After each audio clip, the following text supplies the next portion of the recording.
Welcome to Service Level Agreement. In the next few minutes, we will explore how to create, negotiate, and manage SLAs that protect both service providers and customers. Let us dive into the essentials. We begin with a clear understanding of what SLAs are, the different types, and why they are critical for service delivery. Understanding these terms is essential for anyone involved in creating or managing service-level agreements. An SLA sets clear expectations so both parties understand exactly what will be delivered and when. SLOs are the measurable targets that turn abstract service expectations into concrete commitments.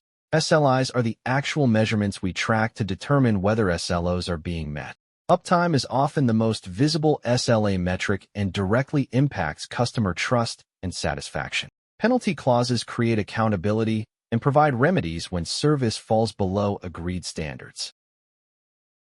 Now let us explore how to build effective SLAs and manage them throughout their life cycle.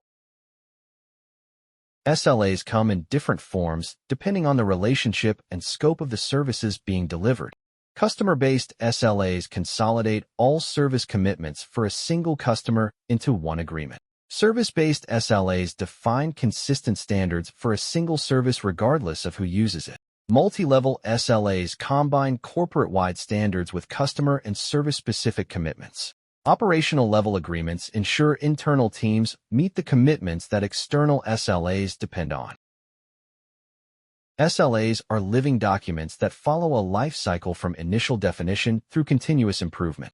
We start by identifying which services need SLAs and what metrics will measure their quality. Negotiation ensures SLA targets are ambitious yet achievable, balancing customer needs with provider capacity. We implement the monitoring tools and reporting processes needed to track SLA compliance in real time. Continuous monitoring catches performance issues early, before they breach SLA thresholds. Regular reviews ensure SLAs evolve with changing business needs and technological capabilities. The difference between a weak SLA and a strong one determines whether the agreement actually protects both parties. Weak SLAs create false confidence. When issues arise, vague terms leave both parties arguing over expectations. Strong SLAs prevent disputes by being specific, balanced, and regularly updated to reflect current realities. Effective SLA negotiation produces agreements that are realistic, fair, and built to sustain long-term partnerships.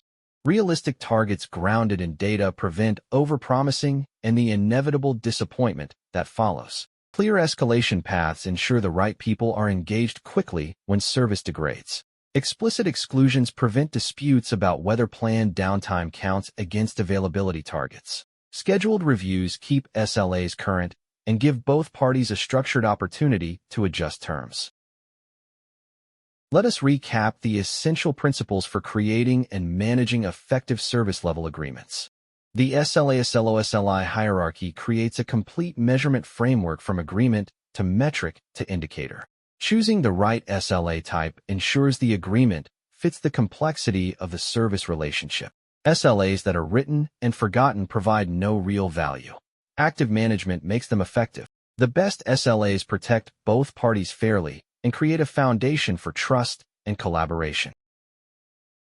If this preview showed you the value of well-crafted SLAs, the full Udemy course provides templates, negotiation scripts, and real-world examples to master every aspect of SLA management. Enroll today and start building agreements that work. Thank you for watching. We look forward to seeing you in the full course. Until then, make sure your SLAs are working as hard as your teams.